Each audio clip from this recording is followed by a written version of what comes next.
They say hindsight is 20/20. A year ago, I thought I had everything figured out: steady job, a comfortable home, and a woman I believed I'd spend the rest of my life with. Life felt solid, predictable. I didn't see the storm coming. I'm Roger, 34. I grew up in a quiet farming town, the only child of parents who believed in early mornings, honest work, and saving words for when they actually meant something. That shaped me. I became the kind of man who kept his head down, stayed out of trouble, did the work without fanfare. I built a quiet life, stable, grounded, maybe a little uneventful, but mine. I work in system security for a logistics company. It's not glamorous, but it's steady, pays the bills, lets me sleep at night. I never needed more than that. Just some peace at the end of the day and someone waiting for me on the other side of the door. Then came Stephanie. We met at a corporate mixer I hadn't even wanted to attend. She was everything I wasn't: bold, magnetic, the kind of woman who could walk into a room and make people turn their heads without even trying. She had this energy, this presence that drew attention like gravity. I didn't expect her to even notice me, but she did. And when we started talking, it just clicked. It was unexpected and strangely effortless. Not long after, we were spending more and more time together. Dinner dates that turned into overnight conversations. Spontaneous drives. Lazy Sunday mornings with coffee and movies. She brought color into my monochrome life. Where I was calm, she was chaos, but the good kind, or so I thought. She made me feel like I wasn't something to fix, like my quiet nature wasn't a flaw, but a feature. I clung to that feeling, maybe too hard. Things moved quickly. 6 months in, we moved in together. A year later, I proposed. She said yes with that electric smile of hers that made you believe in things. Stephanie was a lifestyle consultant. Her words, not mine. She helped people curate their image, build brands, reinvent themselves. It always sounded a little vague to me, but she was clearly good at it. People followed her lead. She had a way of selling not just services, but ideas, including the idea of us. At first, her spark lit up my life, but slowly, what felt like light began to burn. It started with the little things. Offhand remarks about how I dressed. Too plain. Too starter pack for a guy in tech. She nudged me to lease a better car, joked about upgrading me like I was one of her projects. Sometimes when I spoke about work, she'd sigh or zone out. Once, during dinner, I was explaining something about our company's firewall strategy, and she laughed. If I have to hear the word firewall one more time, I might actually lose it. She brushed it off like it was nothing, but it wasn't nothing to me. It stung. Still, I told myself not to overreact. That's just how she was: direct, playful, stylish. I told myself I was being too sensitive. When we began planning the wedding, she took over the reins entirely. Designer venue, couture dress, luxury photographer, everything top of the line. I didn't push back. I picked up extra work, spent weekends fixing people's networks, skipped vacations to cover costs. I told myself it would be worth it if it made her happy, because that's what love is, right? You give, you show up, you rise to meet their needs. What I didn't realize was that I was climbing alone. It was a Tuesday, one of those ordinary, forgettable days. Emails, meetings, coffee runs. Nothing unusual. I'd finished a client call earlier than expected and figured I'd head home early for once. Stephanie had been tense lately, overwhelmed with last-minute wedding details. I thought I'd surprise her.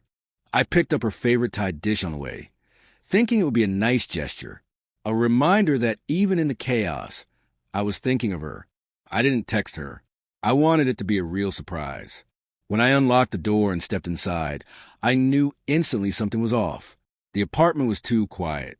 No music, no TV, just silence. I figured she might be napping. Then I heard her voice from the bedroom. Light, animated, different. I paused mid-step in the hallway, something in me tightening. She was on speakerphone. "No, he has no clue," she said with a laugh I'd never heard directed at me. It was airy and mocking, a sound meant for someone else. He's too busy being my little IT superhero. I froze. I didn't know who she was talking to, not yet, but I knew that tone, that laugh. It wasn't a laugh she used with me. This one was sharp, theatrical, something meant to perform, to impress. Then a man's voice answered, confident, comfortable, familiar in the way someone becomes when they've been around too long. "So we're still on for Thursday?" he asked. "Of course," she replied. "He's working late that night.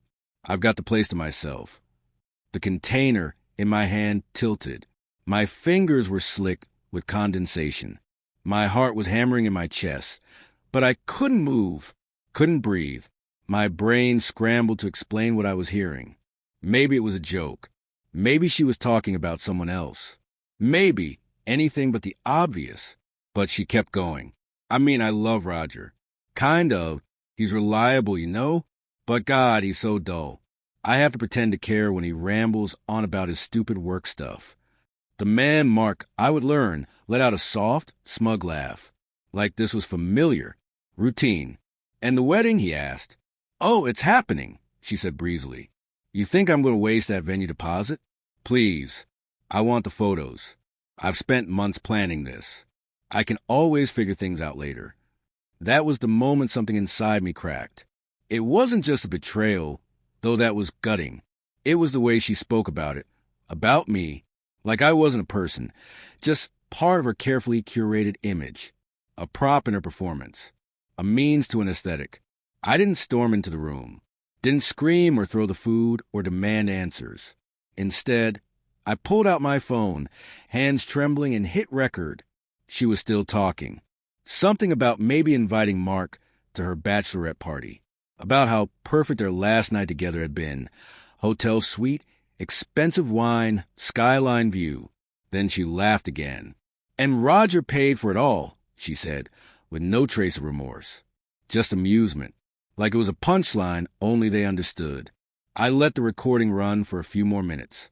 Then I stopped it, slipped the phone into my pocket, turned around and walked out the same door I had just entered. Only this time, I wasn't the same man. When I stepped back into the car, the bag of food still warm in my hand, it felt like I was carrying a piece of a life that no longer existed. I sank into the driver's seat and just stared blankly at the dashboard. The engine was off. The windows rolled up, no music playing, just silence pressing in around me like a heavy fog. I must have sat there for over an hour, not moving, barely blinking. That was the moment my world shifted. Not during an argument, not during some explosive confrontation, but right there in that stillness, holding takeout for a woman who was laughing with another man about how she was using me. I didn't confront her that night. Every part of me wanted to. Every time I looked at her, I had to swallow the words rising in my throat. But I knew if I said anything in the heat of that moment, she'd twist it, cry, deflect, make herself the victim, and spin the story until even I would start to question what I'd heard. I didn't want to fight.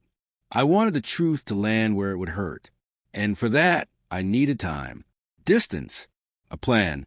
The days that followed were excruciating. I went to work, came home, kissed her on the cheek, pretended everything was normal while inside I was unraveling. Every glance she threw my way felt like a lie. Every smile, every touch, calculated performances for an audience she didn't know had already stopped clapping. Meanwhile, I was working behind the scenes. I saved the recording in multiple places, cloud, flash drive, encrypted backups. I printed out our phone records and cross-checked her calendar. Turned out Thursday wasn't the only night she was with Mark.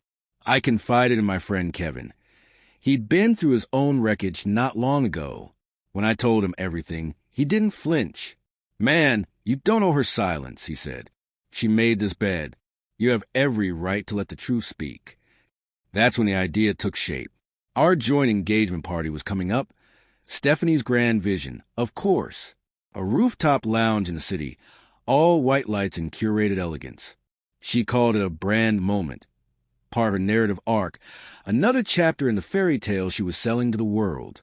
She even posted one of our photos online with the caption, "The next phase of our love story." I had nodded along during the planning, playing my part, but now I saw it for what it truly was, the perfect stage. She wanted a spotlight. I decided to give her one. I showed up late on purpose. By the time I arrived, the room was humming, music playing, glasses clinking, laughter filling the air.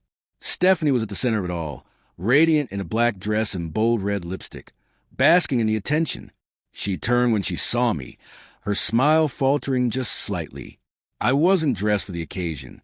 No blazer, no slacks. Just jeans and a black t-shirt with the words, "Trust is earned," across the chest. She blinked. "Roger, what are you wearing? Are you okay?" I didn't answer. I walked straight to the mic near the DJ booth and tapped it twice. The music faded and the room settled. "Hey, everyone," I said. "Sorry to interrupt. I just wanted to say a few words about the woman I was supposed to marry." Stephanie's expression stiffened. I saw her glance around, searching for control. Her mother, mid-sip of wine, froze with her glass still raised. "Stephanie is beautiful, smart, ambitious, very ambitious," I said. "She's also been seeing someone named Mark behind my back for several months." The crowd stirred, confused whispers, startled glances. I raised my phone and pressed play. Her voice came through the speakers, unmistakable. "I still can't forget our last night. That hotel suite, the wine, the view, it was perfect. And Roger paid for it all." A sharp gasp cut through the room, followed by a deafening hush. Somewhere, someone set a glass down too hard. Stephanie rushed forward, panic in her eyes. "Roger, turn it off. What the hell are you doing?" I looked at her, really looked, and for the first time in months, I didn't feel small. "I'm doing what you never did, telling the truth." I turned to the room, scanning the faces, some stunned, some sympathetic. "There's no wedding, no engagement, no more lies. Thank you for coming. I'm sorry you had to find out this way." Then I walked out. The days that followed were like standing in the center of a collapsed house, surrounded by the wreckage of everything I thought was real. I didn't answer her calls, dozens in just the first day. Then came the texts, paragraphs of apologies. She claimed I misunderstood, that it wasn't what it sounded like. Said she was venting, stressed about the wedding, that it was all a joke, that I knew her better than this. I didn't reply.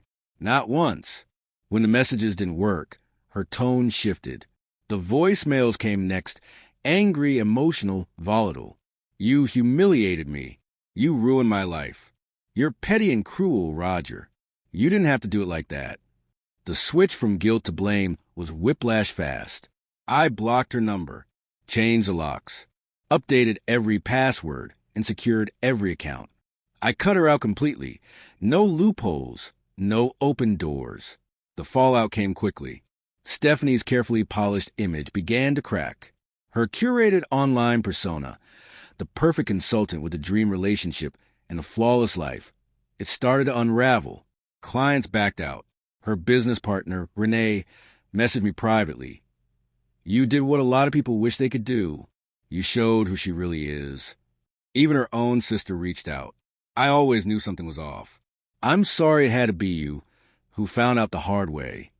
And through all of it, what stayed with me was a revenge. It was a clarity. I didn't expose her to hurt her. I did it because I needed the truth to have weight. I needed to stop pretending. I needed to stop shrinking myself for someone who never saw my worth to begin with. For months, I had been pouring every ounce of myself into something that wasn't real. And in that moment, in front of everyone she'd been performing for, I stopped playing along. I reclaimed my voice. And she was left with nothing but the mess she made. No edits, no filters, no staged applause. 6 months have passed. Do I miss her? Sometimes. But not her exactly, more the illusion, the fantasy I built around who I thought she was. I loved the dream we painted together more than the person behind it. I heard she tried to make it work with Mark afterward. It didn't last. Word is he bailed after a few weeks. Commitment wasn't really his thing. No surprise there. But me? I sleep better now. I laugh more. I don't apologize for the things I love or downplay who I am. I still drive my beat-up Civic. Still talk about firewalls like they matter. Because they do. Because I do. I'm not looking to fall in love again, just yet. I'm working on something more important. rebuilding my trust in myself, learning to listen to the quiet voice that speaks when something's not right. Because if I've learned anything, it's this: never ignore the small signs. Pay attention to how someone talks about you when they think you're not listening. That's where the truth lives. Love isn't about how perfect you look together in photos. It's about respect. It's about honesty. And once that's gone, no matter how beautiful the illusion, there's no patch strong enough to hold it together. Thanks for listening.